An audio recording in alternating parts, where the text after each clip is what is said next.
Hey, SouthPoint family, I wanted to take a second and see if I could encourage you. Maybe you're probably right now dealing with a little bit of self-distancing, social distancing, whatever you want to call it.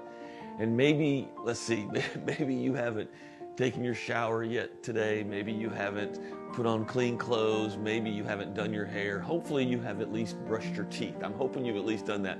But maybe you don't feel so glamorous at the moment. Let me read you one of my favorite verses, and maybe I can just encourage you a little bit today. Ephesians chapter 2, verse 10 is one of my go-to verses all the time. It says this. It says, "For we are God's masterpiece."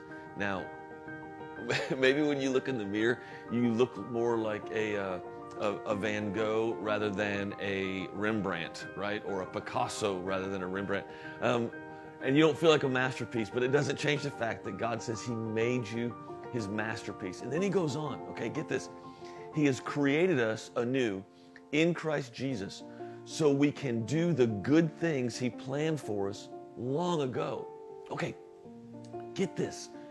Way back when, long before any of this ever happened, God knew that we would be in the middle of what we're in the middle of right now in 2020. Okay, now you might think that's not good news. This is amazing news. So He knew He created you specifically a masterpiece for such a time as this, to be in the middle of this right now. So instead of asking yourself or asking your neighbor or getting on Facebook and asking, why is this happening? Why is this crisis going on? Why is there a pandemic?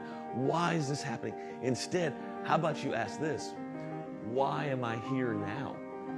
Why, out of all the people, out of all the souls, out of all of history, God made you a specific masterpiece to be alive specifically today, and He lined it up in His amazing brilliance and wisdom. He lined up your masterpiece with good works that He prepared a long time ago for you to do. So in other words, there's good works that need to be done right now in the middle of this pandemic, and you are the one that was created to do those. Now, that might feel like a huge burden to you. That might feel like, oh my goodness, I don't know what I'm going to do, and you get all flustered and everything. Take a deep breath. This is not that complicated, and it's not that hard. The deal is, God wired you.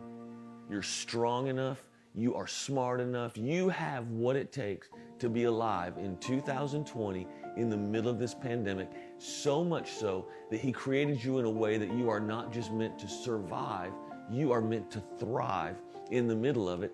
And that thriving not only impacts you and changes you, you were created in a masterful form to be able to help other people do amazing things, to help them through it. So let me ask it a different way. What's your jam?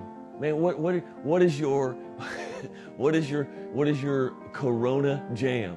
What is the thing that you were created to do? What are the works that are in front of you that you can make a difference in somebody's life? Because God is always about people, always about people. So if you want to know what God's about, He's about people. So if you want to be doing what God's doing, then be all about people. If you don't know what your jam is, if you don't know what you should be doing and the good works that are prepared for you, I'll give you an easy one that I think is for everybody.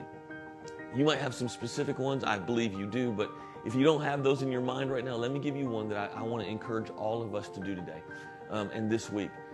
Be that one person that finds the one person to encourage them, to strengthen them, to lift them up, to undergird them, whether it be a phone call or dropping off a multi-pack of toilet paper on their front doorstep or whatever that is. Be the light for that one person in this dark time. I'm telling you, there's more people that are struggling. They might be faking it on the outside, but on the inside they're struggling and they're maybe scared, nervous.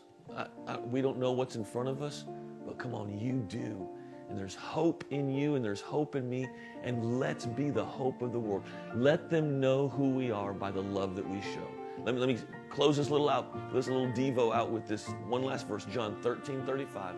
It says this, by this love, by this, everyone will know that you are my disciples if you love one another. So let's show the world in the middle of this crisis that we really are the disciples of Jesus Christ, and we love people. Find that one person, love them, encourage them, make sure they go to sleep tonight with a smile on their face and wake up in the morning to a text from you and another encouraging word. And together we'll all get through this and be stronger on the other side. I love you. Have a great, amazing week.